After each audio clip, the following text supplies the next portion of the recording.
All right, back at it again. All right, seeing the place to be. Ric Serritella here on this Tuesday affair, October 7th, 2025. It's just rolling by our 37th episode here on the All Access Football Daily Show. Your home for real football talk live 7 days a week, 10 a.m. Eastern. And we got so much to get to today.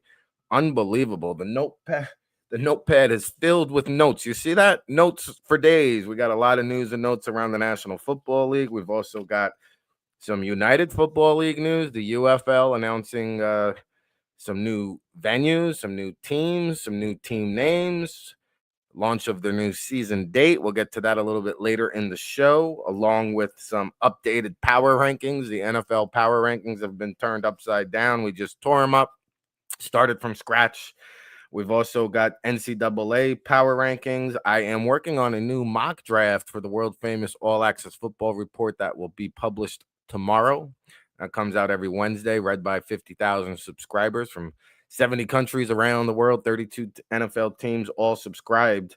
So get down on it, and we'll take a sneak peek preview of what the updated draft order and the latest NFL mock draft from yours truly looks like. We're going to have a lot of fun with that. That'll be later on in the show, but we begin with the Monday Night Football action. What a good one we had last night, wasn't it? And really, we'll talk about the power rankings later on, but like Jacksonville Jaguars really announcing themselves, and we talked about it yesterday. This would be a litmus test, and the Jags are for real. I mean, this is a contending team. They come out on top 31-28, but it didn't come without drama and excitement and a Trevor Lawrence birthday present surprise at the end. Kansas City went up in this one 14-0, and we said, here we go again, right? Same old Jags, same old Chiefs, back from the ashes. But the Jaguars scrapped. They clawed. I saw the Liam Cohen halftime interview. This guy is a cool cucumber. I had my questions about Liam Cohen, but he's been cool as a cucumber. I thought he handled the Robert Saleh feud relatively well for the most part. And how about Devin Lloyd? Unbelievable. This guy is your early NFL Defensive Player of the Year frontrunner. Of course, he was the AFC Defensive Player of the Week last week, and he was the AFC Defensive Player of the Month for September, and he just continues to pick up where he leaves off each and every week with another big 99-yard interception, momentum-changing return for a touchdown, the longest defensive score in Jacksonville Jaguars history for Devin Lloyd, and he's got 5 takeaways now on the season, and Jacksonville leads the NFL with 14 takeaways. Hard to fathom, especially when you take a look at the haves and have-nots. Like the New York Jets are winless for a reason. They have 0 takeaways, 0 turnovers. And that's the difference between winning teams and losing teams.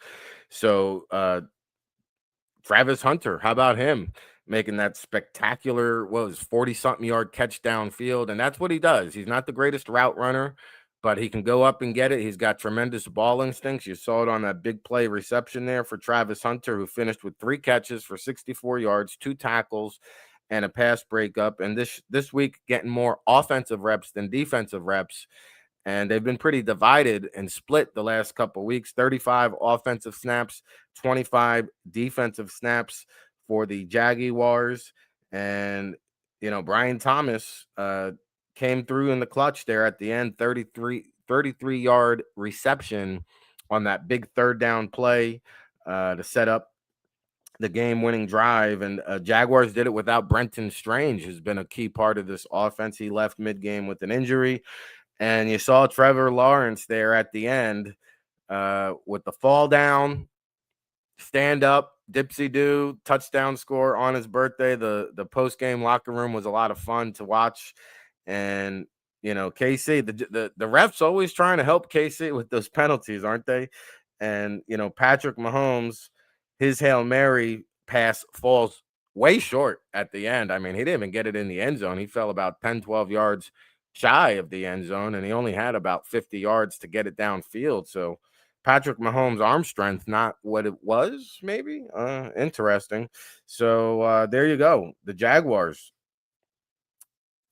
what are they, 4-1 now, atop the AFC, along with Jacksonville, Buffalo, and Indianapolis. Those are your best teams in terms of record. We'll get to the power rankings later on in the show. And great quality win for this Jacksonville Jaguars ball club, down 14-0 to the Kansas City Chiefs. Just an incredible game. If you stayed up to the end of it, we got a real treat there on Monday Night Football. All right. Coming up in just 2 days will be Thursday Night Football, and the Giants on a short turnaround week will be hosting the Philadelphia Eagles. We'll get more on that matchup as we progress through the week here on this Tuesday, October 7th. Okay. Anyway, that's your Monday Night Football recap. Got a lot of good news and notes to get to here around the league. And, last night we did the New and Blue New York Giants podcast with my co-host Dan Orlando. We appreciate everybody that's been tuning in. You guys have seemed to really enjoyed that show, especially here in New Jersey, where we broadcast live each and every day. So check it out. It's available on YouTube, Twitter, Facebook. I also posted it up on the website today over at allaccessfootball.com. All right. Couple of news and notes in the NFL to get to. So Cincinnati, we've talked about the poor quarterback play in the National Football League, and there's just a quarterback developmental problem. And you would hope that the United Football League would become kind of that feeder system developmental quarterback program for the National Football League, but we haven't quite seen that from the UFL. But Cincinnati now, we saw Cleveland just make a QB switch last week. The Giants made a QB switch the week before. We've seen a lot of injuries that have thrusted guys like Carson Wentz into the limelight, but the Cincinnati Bengals maybe are dealing with a reality check now after watching Jake Browning perform the last couple of weeks, throwing a bunch of interceptions himself. Las Vegas Raiders, we talked about it yesterday, also contemplating a QB switch. And Cincinnati now, head coach Zach Taylor saying he's going to entertain alternate options other than Jake Browning. But the problem here is when you look at the roster, Brett Rippon is currently slated as the backup. They do have, I think he has him and Mike White. Mike White is the third string there. They've got about 11, 12 games of experience each, with White playing significantly more. He got a long look with the New York Jets and made a few starts. Brett Rippon has got a few starts. And then Sean Clifford, the former Penn State quarterback previously with the Green Bay Packers, was signed to the practice squad a couple weeks ago. He might be the best alternative. I think you kind of know what you're getting with Rippon and White. If you remember Clifford at Penn State, a little bit undersized, dual threat though, very efficient, can work the short to intermediate game, and he's elusive. He can create plays with his legs, something that I'm not sure Brett Rippon or Mike White are going to do a whole heck of a lot of. So I'd actually like to see Sean Clifford get a shot. We'll see. Right now, he's fourth in the pecking order, but things can change rapidly in the National Football League, as we've seen here during the first month. Unbelievable. 5 weeks down, almost a third of the way through. And, Mike McDaniel over in Miami still has a job. How much longer? I don't know. But, maybe I should insert marbles now, because he is just a bumbling, mumbling mess when he takes the podium. It's just like, good coordinator, not a good head coach, not a leader of men. Go back to San Francisco, go call some plays next year, Mike McDaniel. It was cool while it lasted. It was fun while you were winning, but this is just not an NFL head coach, in my opinion. And he came out yesterday, and if you were able to decipher the marble mouth Mike McDaniel, basically said the owner there, Stephen Ross, the majority owner, is frustrated. He's frustrated. You saw McDaniel, he looked like somebody stole his lunch money walking back to the locker room after losing to the Carolina Panthers last week. So, does Miami want to get out in front of the head coaching search? There could be other teams such as the New York Giants. Okay. Dare I say the New York Jets, who could be in the market for a new head coach if things keep going the way they do. The earlier you fire McDaniel, the sooner you can begin your next head coach search. And I don't think McDaniel will be here beyond this year. So it would seem to make sense to me. We'll continue to monitor that situation. Uh, LA Chargers, the hits just keep on coming for them, doesn't it? And we've seen Slater go down, one offensive tackle. Joe Alt moves from right tackle to left tackle. He goes down. Khalil Mack is out. We saw Najee Harris with the fireworks incident. Then he comes back and tears his Achilles. He goes down for the year. And now the rookie, Omarion Hampton, who left that game on Sunday, he has an ankle injury that's going to cost him at least 4 games, and we know that because LA Chargers placing Hampton on the injured reserve yesterday. So at least a 4-game absence for Hampton, and it's going to be next man up. Hassan Haskins, who Jim Harbaugh coached at Michigan, is in line to take over as the starter. They also have Kamani Vidal, a little pint-sized running back out of Troy University. And we'll see. I would imagine today is workout day, otherwise known as the Gong Show around the National Football League, where they bring players in for tryouts. So I totally expect the Chargers to have a handful of running backs in for workouts this week and add to the running back room and create some depth. Haskins and Vidal probably will split the carries. I don't think either one of them is a feature workhorse back, and we'll see what Harbaugh has up his sleeve there, as the Chargers, who were once commanding control of the AFC West, have now fallen. They get a little bit of help from the Jaguars last night with the Chiefs falling, but the Denver Broncos, they sure look good, who fell to the Chargers earlier in the season, but have since looked like the better team there in the AFC West. All right, Detroit. They're dealing with some offensive line issues there. The wins have kind of masked some of the issues that they're having. But Detroit now, Taylor Decker with a shoulder injury did not play this past week. Giovanni Manu, the Canadian product, was thrust into the starting lineup and did not do very well.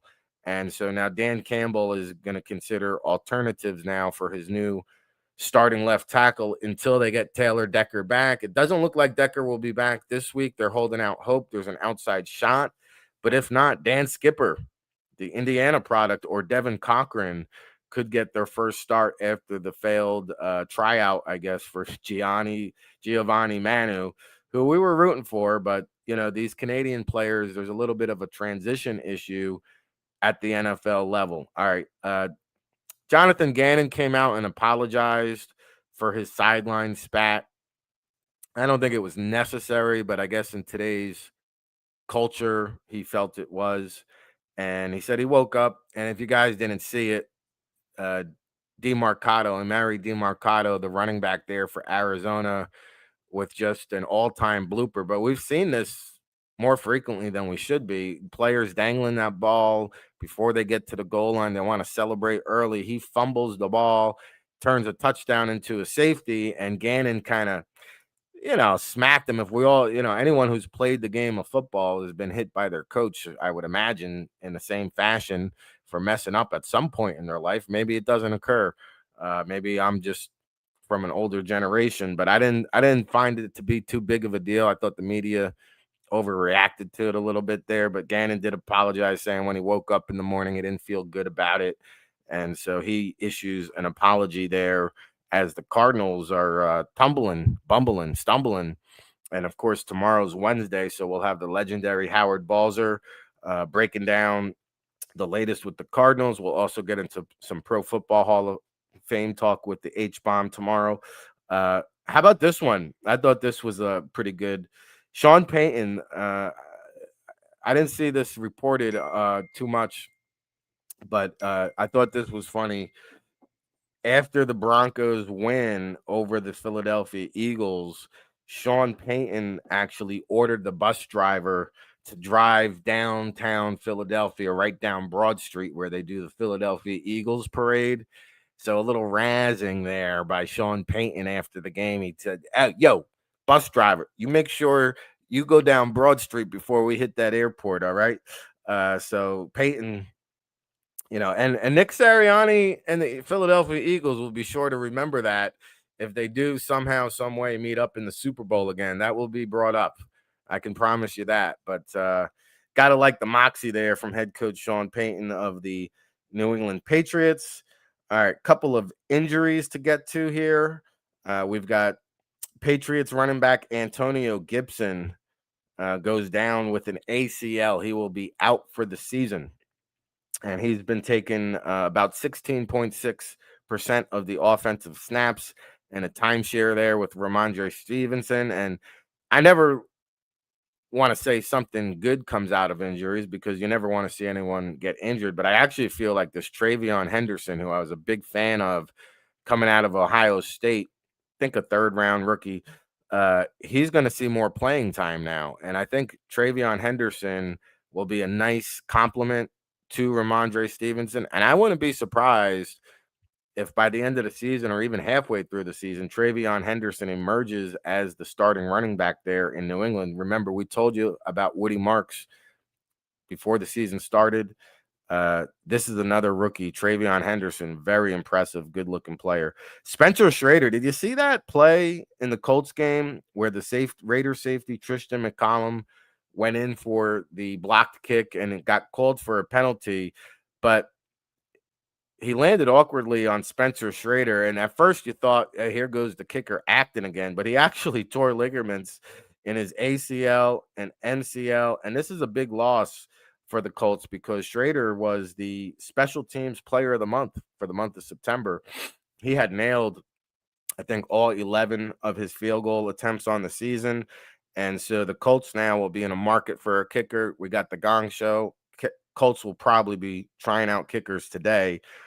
And Christian Watson, his practice window opens from the ACL.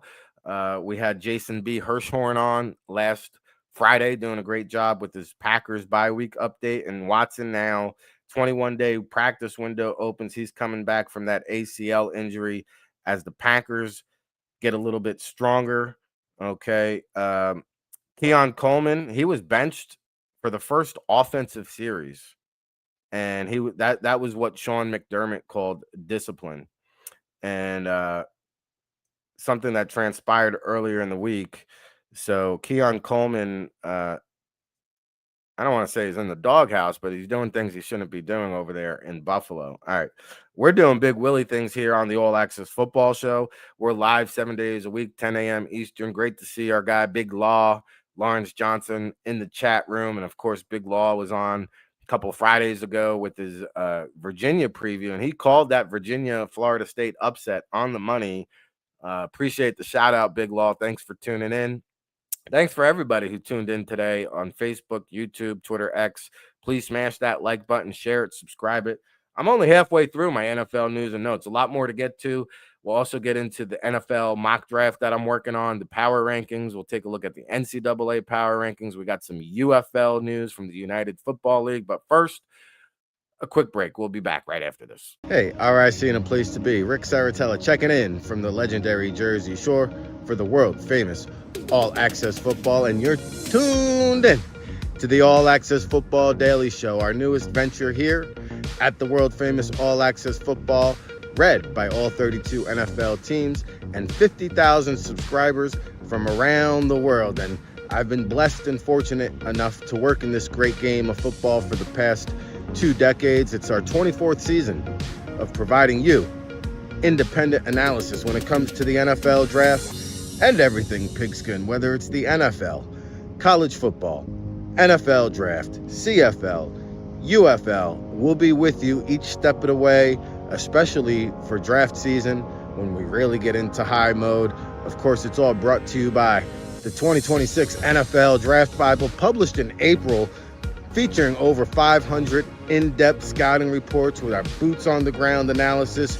We'll be on location at the All-Star Games, the NFL Scouting Combine, the Pro Day Circuit, counting you down to that 2026 NFL Draft in Pittsburgh. And be sure you check us out over at allaccessfootball.com. We've got a great promo discount for you listeners at home. If you enter our promo code RICVIP, you'll get a 30% discount off of all of our premium content. You'll unlock the magic, get our NFL Draft insider reports, Scouting Notebook, of course, the World Football All Access Football Report published on Wednesday. It's your new home for real football talk. So follow along, give us a shout. We hope you're enjoying the show. If you're watching on YouTube, Facebook, or X, please give it a like, a share, a subscribe, and we'll be with you each and every day here, 7 days a week, live, 10 a.m. Eastern, no days off, rain, sleet, hail, snow. The show must go on. For Ric Serritella and the All Access Football Daily Show, keep it locked, everybody.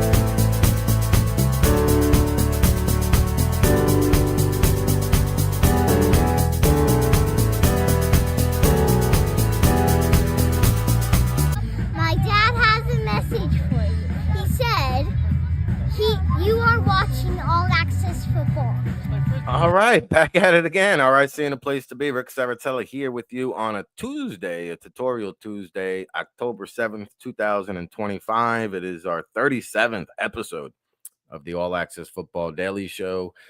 And our 37th episode is thriving and striving. By the way, I did have the Jaguars last night with the points, making us 6-8.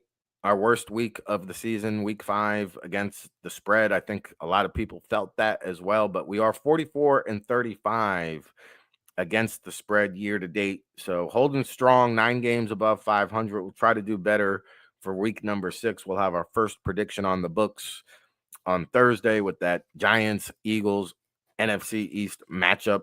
And again, New and Blue New York Giants podcast was recorded last night with my co-host Dan Orlando. If you want to check that out on Facebook, Twitter, or YouTube, and smash that like button while you're here. Appreciate the shout out, Big Law in the chat room. Also saw Bill Carroll over on the Twitterverse giving us some love. And Bill, keep it locked, man. We got the NFL mock draft latest edition coming up later in the show.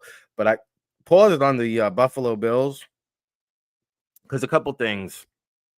And I'm not a big Sean McDermott fan. I don't think he is cut out to be a world champion head coach. I don't think he can get the Bills over the hump. And they lose big games. They win the division. This will be the 6th consecutive year, I think. And, you know, a couple things here. Like, you want to discipline somebody, but you bench him for the first offensive series. Is that really sending a message? And the details in terms of what Keon Coleman did are murky. Something transpired earlier in the week, but you benched the guy for the first offensive series. That's his punishment, really?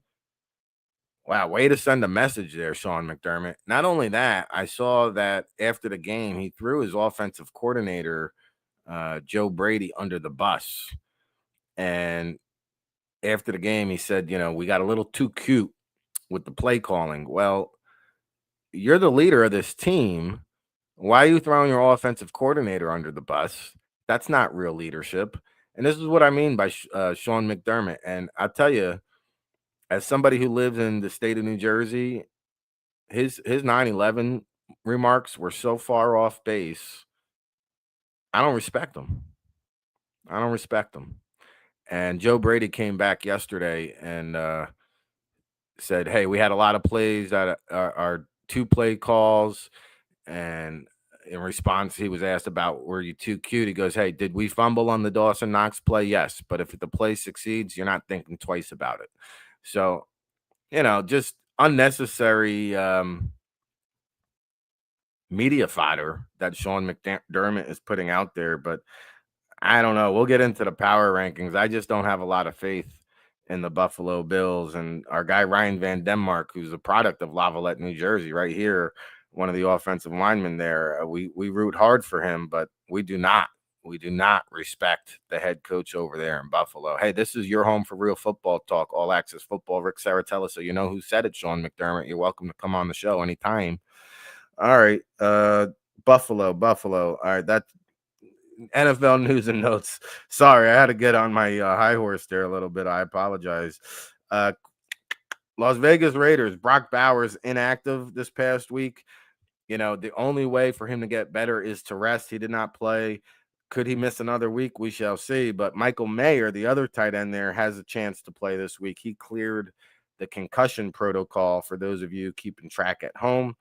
The New Orleans Saints, Justin Reed, you know, Michael Mayer comes out of the concussion protocol. Justin Reed, the safety for the Saints, enters the concussion protocol this week, so we'll keep tabs on him. You know, I mentioned Detroit. They had issues with the offensive line. Taylor Decker out. Giovanni Manu not doing well. Dan Skipper or Devin Cochran could start. Terrion Arnold now has a shoulder injury. He's going to be out a while, and talks are it could potentially be season ending for Terrion Arnold, the highly regarded prospect out of Alabama, who has not lived up to the billing there in Detroit. And you wonder where his focus is, because I just saw him post on Instagram yesterday with his new $500,000 vehicle. Apparently he has 2 or 3 of them, and said, keep stacking. All right, Terrion Arnold, you keep stacking. Detroit Lions are thriving, though. Let's see what else we got. Raiders, I just mentioned their tight end situation. They also released Jermaine Pratt, who they signed in the offseason, 1 year, $4.25 million. And he did have 143 tackles for the Cincinnati Bengals just last year. But apparently Pratt has been running his mouth, talking back to coaches, doesn't respect authority. And there are social videos circulating on social media, him coming back to the locker room after the Bengals game, yelling, irate. You could see his teammates around him, and even some of the coaches just look uncomfortable having him there. So head coach Pete Carroll's saying that we just chose to go in a different direction. It only takes one bad apple to spoil the bunch, and Jermaine Pratt now has to sit in isolation and think about what he wants to do with his career, because obviously he's a cancer in the locker room, and I don't know anybody who's going to want to have that on their organization. Hey, Eric Boom Salvery chatting in the chat room. Great to see you, man. Long time no see. Haven't heard from you. And yeah, I'm happy to come on your show, Eric. Let me know, fellow Jerseyan. Appreciate the love and support. Thanks for watching and tuning in. You know how to get a hold of me. We'll make that happen for sure. How about this one? I saw this, and I talked about it briefly on the New and Blue New York Giants podcast last night. Traylon Burks, Titans former first-round pick,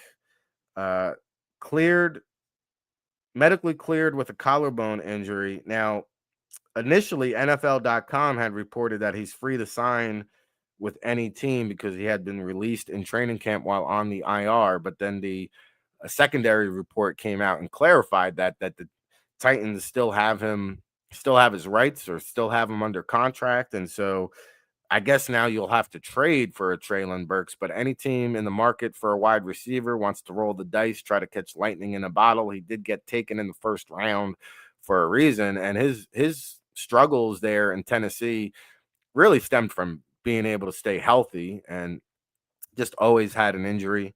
And Tennessee, surprising that Tennessee wouldn't want to kick the tires on him, and the fact that he's not going to be a member of that team makes you wonder just what they think of him. But he is out there and available for anybody interested.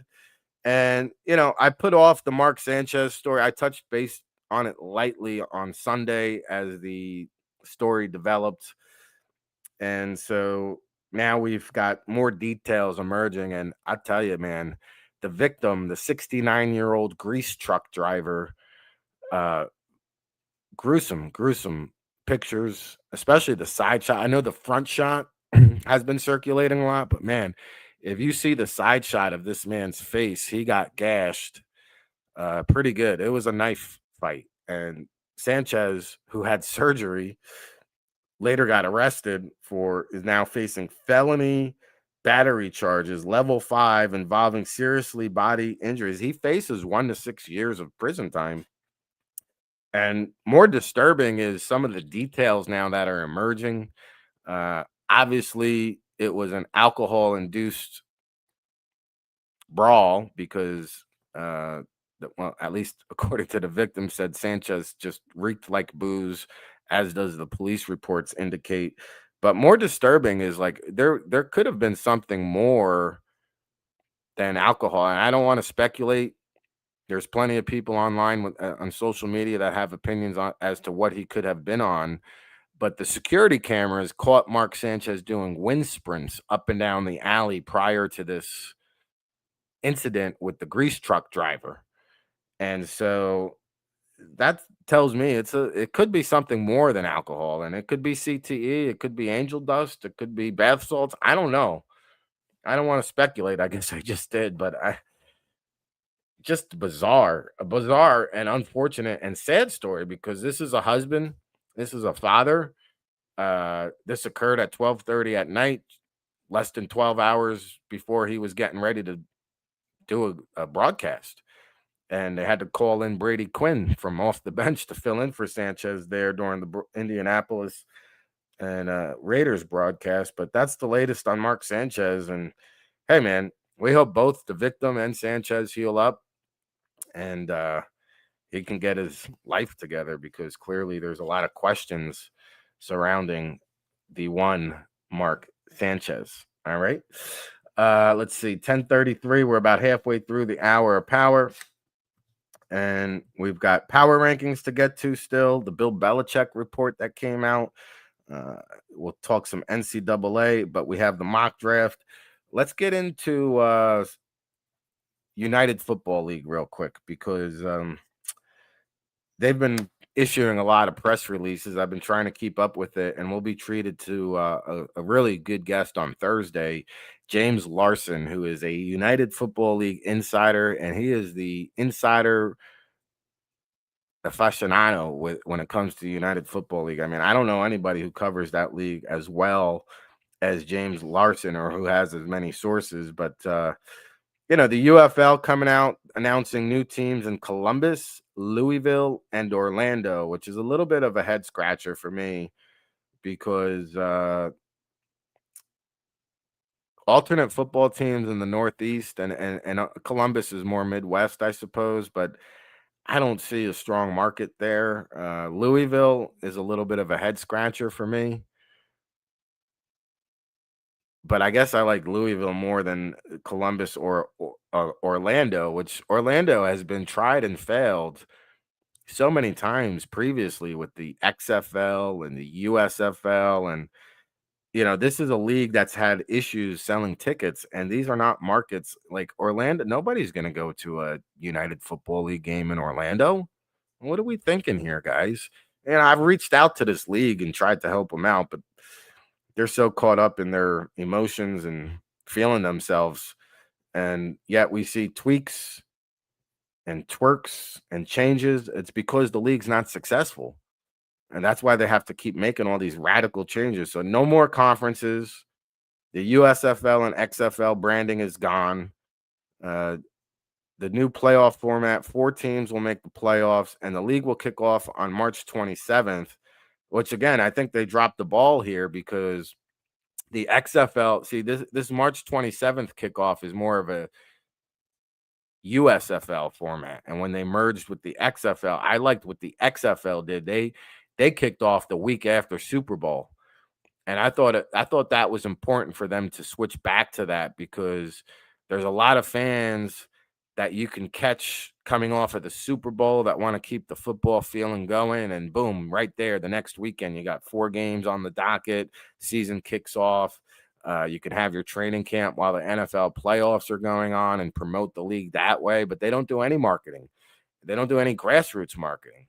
I've gone to a United Football League, and it was such a disaster. I mean, when I tell you that maybe 500 people were in the whole stadium there in Arlington, which holds about 90,000, it's so dumb. And I saw they're changing the venues up and playing in some soccer venues, which I told Doug Whaley personally, you should be doing that and not renting out big 90,000 seat stadiums.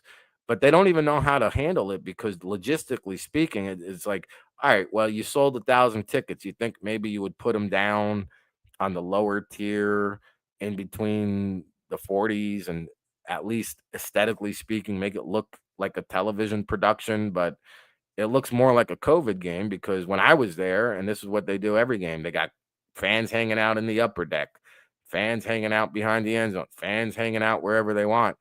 And there's just no feel or ambiance. And like I went to an indoor football game and the atmosphere was electric. And they only had 2,000 fans in the arena, but everybody had a great seat. Everything was condensed. And you could feel the action. You could feel the excitement. The fans went down on the field after the game in the indoor football league and were able to shake hands with the players, get autographs. The kids were able to just have smiles on their face and enjoy the experience. You don't get any of that with the United Football League. And I reached out to this Mike Rapoli.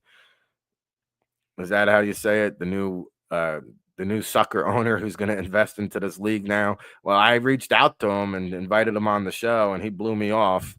And I reached out to him after he said on social media, we know we got to do a better job marketing and doing media appearances. So I said, hey, Mike, why don't you come on the show? Crickets, right? So, life is about action, not talk. And we're going to judge you by your actions, Mike. So if clearly you're not a fan of the show, that's fine. I'm a fan of the league. I want to see it succeed. But you make dumb, boneheaded organization, league-wide decisions that don't make any sense. I'd love to be in these meetings where they sit around and say, hey, we've only tried to put about 5 alternate football teams in Orlando over the past decade, and they all failed. Hey, I got a good idea. Let's go back to Orlando. It's like, dude, I feel like you got a good deal, cheap renting out a field in Orlando, and that's why you're moving there. I'm not stupid. I know the deal. So you might be able to fool yourself, but I'm telling you right now, Columbus, Louisville, not the markets that you wanted to move to. Terrible decision there by the United Football League. And again, we'll have more on that on Thursday's show with James Larson, who got a shout out on the Pat McAfee show last week. So we're happy to have him on Thursday. Of course, tomorrow is Wednesday. We'll have Howard Balzer celebrating 50 years of covering the National Football League. All right, we're moving and grooving through the show. When we come back for the last 20 minutes or so, I'm going to give you the updated NFL power rankings. We're going to get into the Bill Belichick bombshell report, the NCAA power rankings, and I have my new latest mock draft that will be unveiled tomorrow on the website. I'll give you a little sneak peek preview of what the current draft order is and what that mock draft could look like. We're about 200 days away from the 2026 NFL draft destination, Pittsburgh. But we're going to take a quick commercial break. Go check out allaccessfootball.com while you're waiting, and we'll see you in 2 minutes, everybody. Hey, RIC and a place to be. Ric Serritella checking in from the legendary Jersey Shore for the world-famous All Access Football, and you're tuned in to the All Access Football Daily Show, our newest venture here at the world-famous All Access Football, read by all 32 NFL teams and 50,000 subscribers from around the world. And I've been blessed and fortunate enough to work in this great game of football for the past 2 decades. It's our 24th season of providing you independent analysis when it comes to the NFL draft and everything pigskin, whether it's the NFL, college football, NFL draft, CFL, UFL. We'll be with you each step of the way, especially for draft season when we really get into high mode. Of course, it's all brought to you by the 2026 NFL Draft Bible, published in April, featuring over 500 in-depth scouting reports with our boots-on-the-ground analysis. We'll be on location at the All-Star Games, the NFL Scouting Combine, the Pro Day circuit, counting you down to that 2026 NFL Draft in Pittsburgh. And be sure you check us out over at allaccessfootball.com. We've got a great promo discount for you listeners at home if you enter our promo code RIC. VIP, you'll get a 30% discount off of all of our premium content. You'll unlock the magic. Get our NFL Draft Insider Reports, Scouting Notebook, of course, the World Football All Access Football Report published on Wednesday. It's your new home for real football talk. So follow along, give us a shout. We hope you're enjoying the show. If you're watching on YouTube, Facebook, or X, please give it a like, a share, a subscribe, and we'll be with you each and every day here, 7 days a week, live, 10 a.m. Eastern, no days off. Rain, sleet, hail, snow, the show must go on. For Ric Serritella and the All Access Football Daily Show, keep it locked, everybody.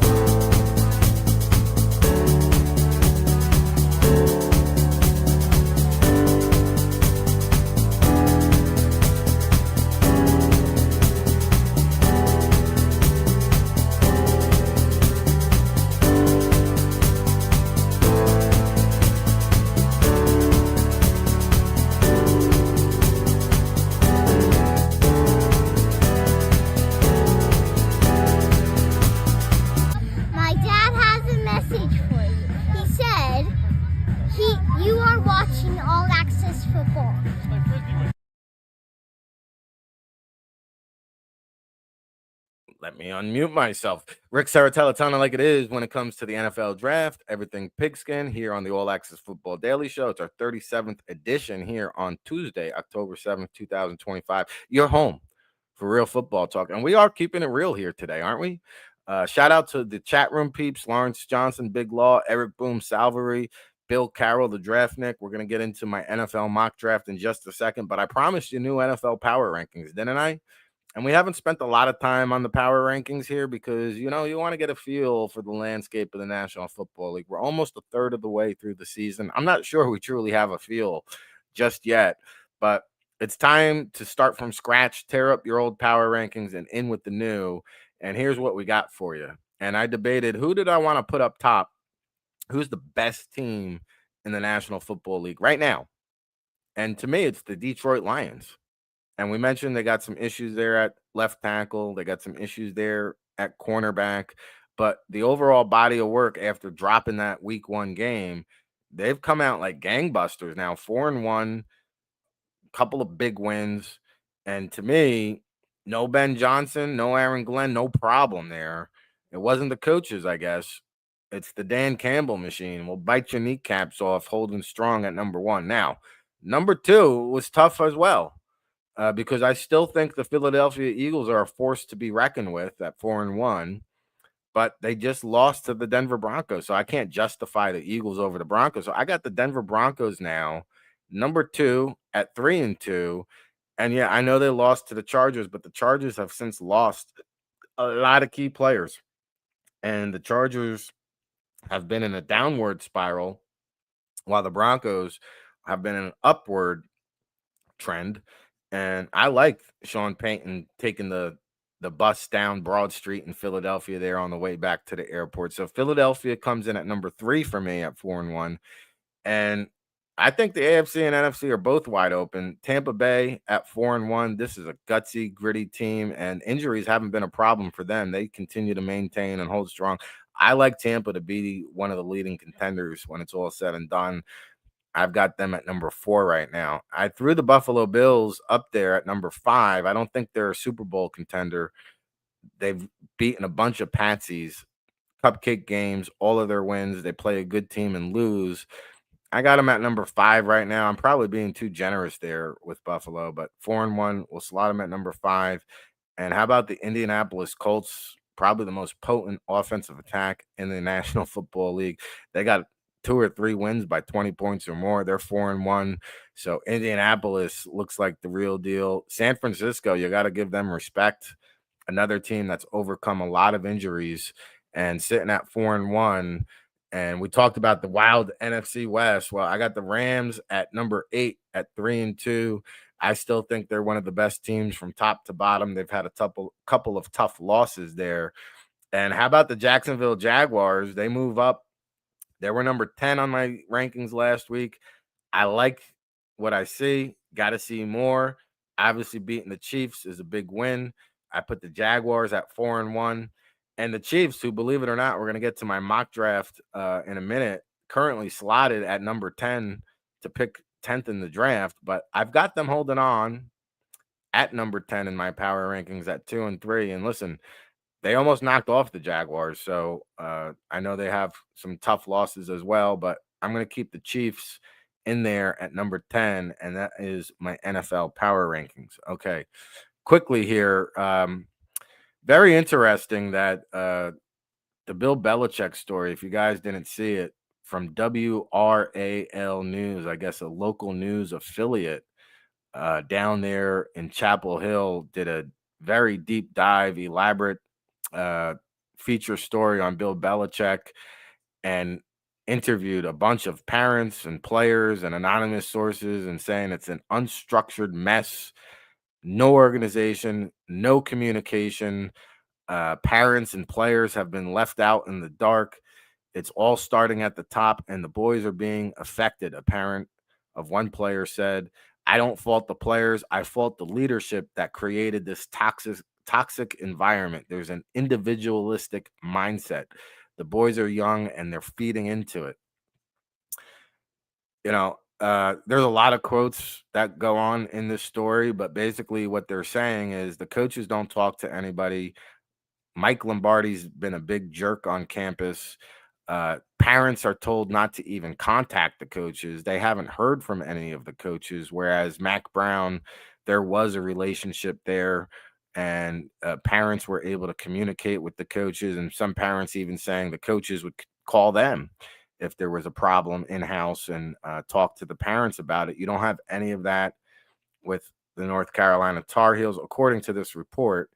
And it's unfortunate because they invested a lot of money. The price tag for Billy Belichick was somewhere between 30 to 50 million. I think Michael Lombardi's getting paid 2 million as the general manager there, and they completely whiffed on the transfer portal. They told me they had 100 new players on the roster.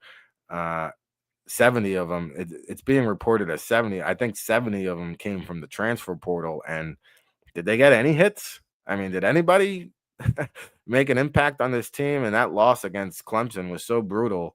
I mentioned it. It was like a high school team versus a JV ball club, and Dabo Swinney called off the dogs there, but just some brutal times there in Chapel Hill.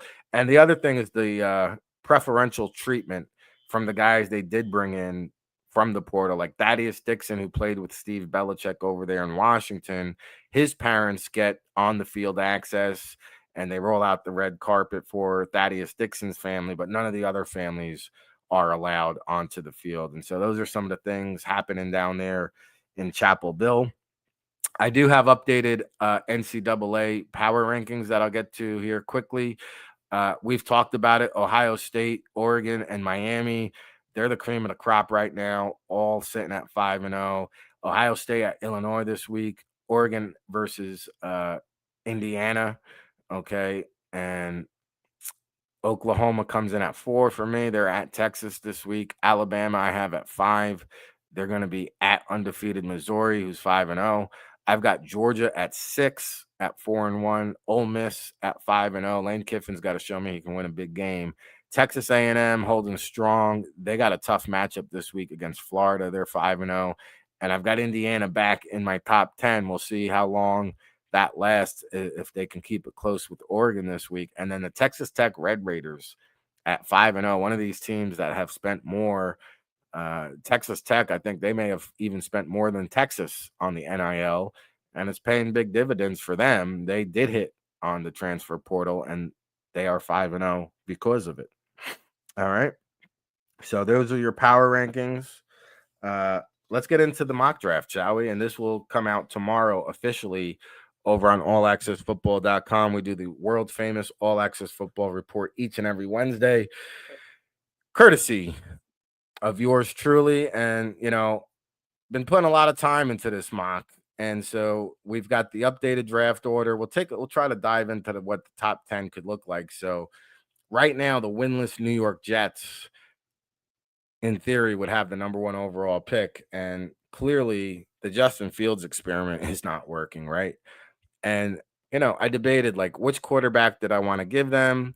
Fernando Mendoza has all the upside. Dante Moore has all the sex appeal, but Carson Beck, to me, is the most pro-ready quarterback. They need somebody to step in there on day one and try to turn this franchise around. So I have Carson Beck as the number one overall pick. I might be on an island on this one, but I'm not going to back down from this because I'm going to trust what my eyes have shown me, and they have told me that Carson Beck looks like the best pro prospect in college football. So I've got Beck going 1 to the Jets. Cleveland Browns will be picking number 2. And I think they have 2 first-round picks with the Travis Hunter trade, right? So I gave them Carnell Tate with their second selection, and I gave them Fernando Mendoza out of Indiana with the number 2 overall pick. I like Mendoza to go a little bit higher than Dante Moore right now just because of the experience. All right. And Mendoza, you could stop playing musical chairs with the QB carousel there in Cleveland and just put in Fernando Mendoza and let's roll. So Mendoza, number 2 to the Browns. Baltimore, surprisingly, is slotted right now to pick number 3. We'll see if it stays that way. But could you imagine if they had the opportunity to inject Reuben Bain, the premier pass rusher in the upcoming 2026 NFL draft out of Miami? That would be a great Ravens pick there if they do actually remain at number 3.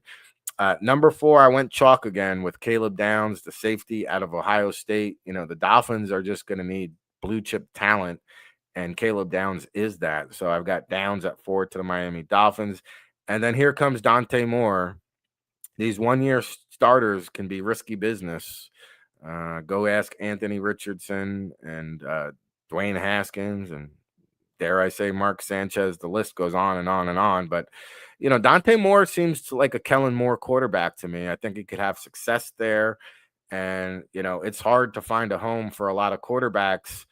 And these guys are going to get pushed up the board, right, because of the quarterback needy league that it is. But I've got Dante Moore, number 5 to New Orleans. All right, the Raiders, unfortunately, the Raiders right now at 6 would be on the outside of the cream of the crop quarterbacks. Could they consider Garrett Nussmeier here? It's possible. I actually had Nussmeier sliding in my latest mock draft, falling all the way to 25 to the Pittsburgh Steelers. I think they'll get another year out of Aaron Rodgers. Nussmeier would do well serving as a backup for a year behind Rodgers. So I have Nussmeier at 25, but he could be in play at number 6 for the Raiders. I went with them adding Peter Woods, the defensive tackle out of Clemson. Now, hear my logic. You've got Max Crosby. Tyree Wilson has been showing you something on the edge. Well, how about plugging in Peter Woods in between those two guys and building off of a strength and making that defensive line a stellar unit? And Peter Woods would do just that out of Clemson. All right, Tennessee Titans sitting at number 7. I gave him Francis Mauagawa out of Miami. He's right now probably, I wouldn't say the consensus offensive tackle, but he's a really good franchise tackle there for Cam Ward and company at number 7. And then the Giants, we talked about it on the New and Blue podcast show last night. Wouldn't it be great to inject a guy like Jordan Tyson out of Arizona State in an offense that lacks playmakers? Malik Neighbors with an ACL is expected to be ready for next season, but it really takes 2 years to bounce back from that injury. So in steps Jordan Tyson, who can alleviate some of the pressure of counting on Neighbors so much. And then when Neighbors is healthy, you got a potent 1-2 punch for Jackson Dart, Cam Scatterboot, Theo Johnson coming in. So I gave the Giants Jordan Tyson. Keldrick Falk at number 9 to the Cincinnati Bengals. Look, they worked it out. They patchworked it with Trey Hendrickson. He could be trade bait come trade deadline. I don't see him back in Cincinnati after this season. So Keldrick Falk would be the ideal replacement out of Auburn.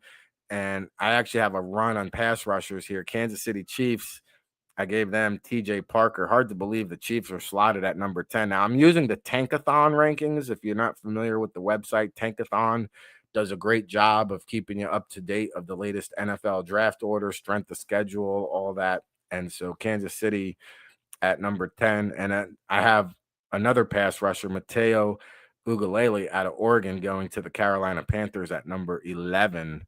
So just a little quick highlight of the mock draft that will come out tomorrow.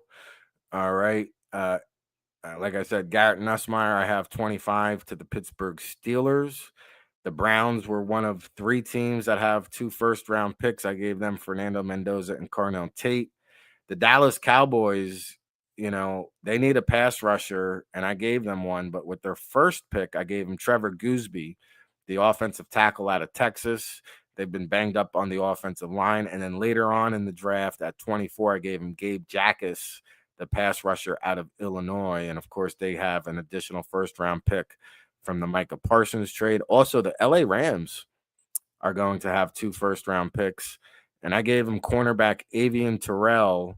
They acquired a first-round pick from Atlanta Falcons. So Terrell at number 15. And then their second pick, I gave the Rams number 18, Anthony Hill Jr., the linebacker out of Texas. So little sneak peek of the mock draft. Again, we'll have all 32 picks of our first-round mock draft on the world-famous All Access Football Report on Wednesday.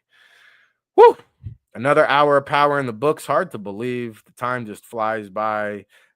Big shout out to our chat room peoples. We love to get interactive. Big Law, Boom Salvery, Bill Carroll. Thanks for tuning in. Tomorrow we'll have Howard Balzer celebrating 50 years of covering the National Football League. Of course, a Pro Football Hall of Fame writer and beat writer for the Cards Wire over on USA Today.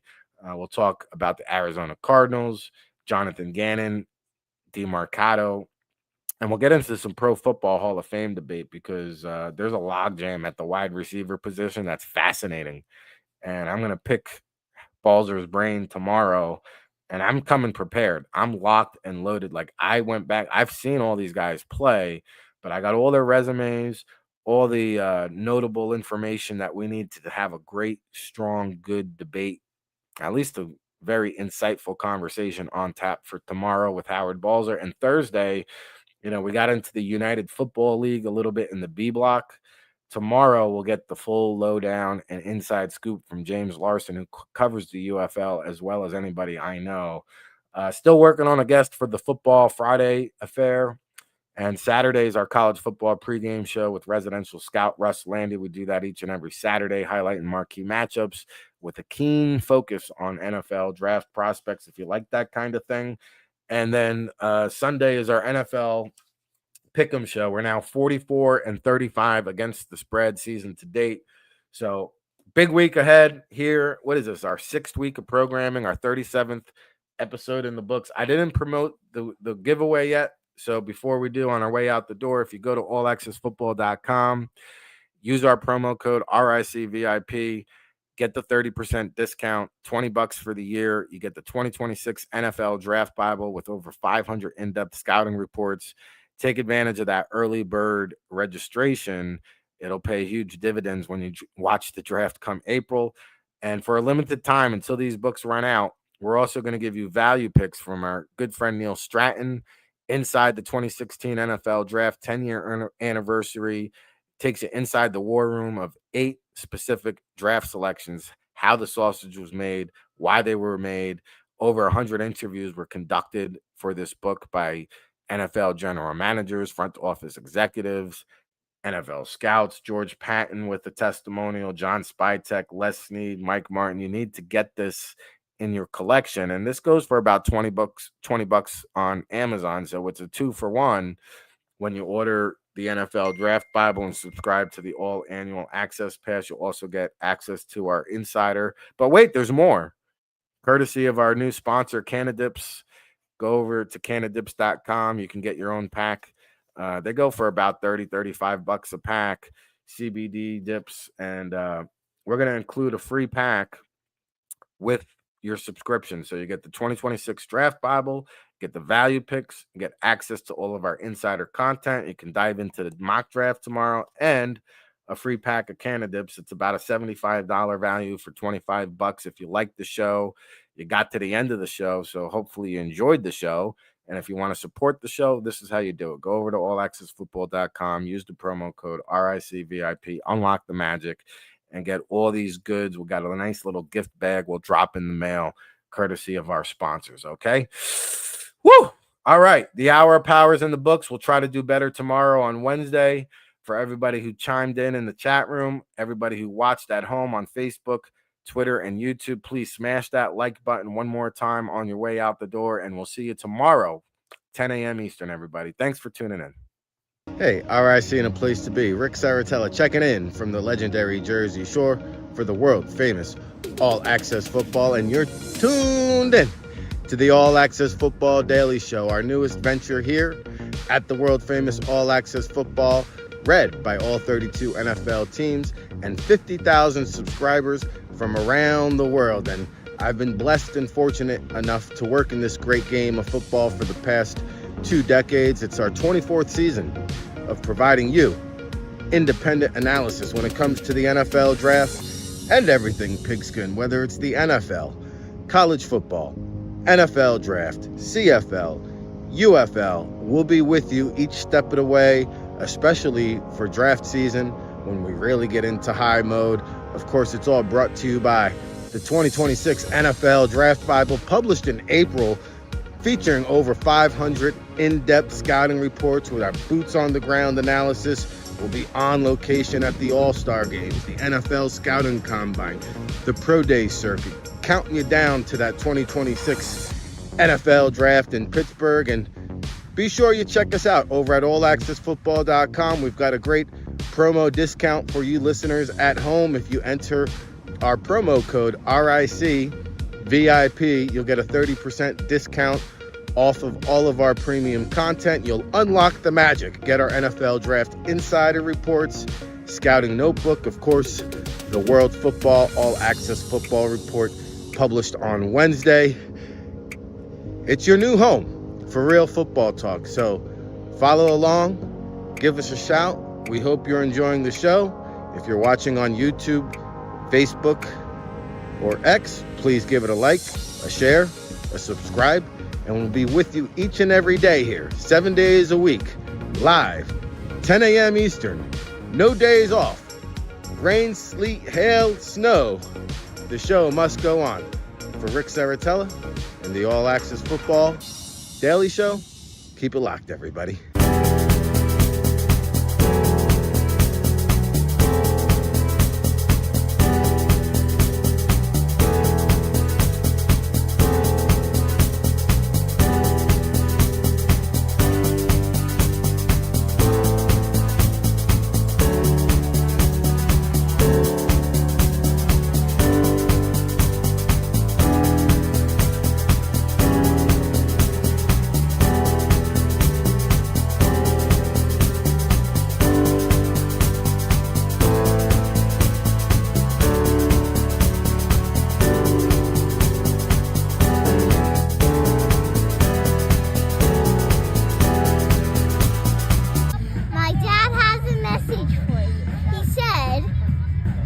You are watching All Access Football.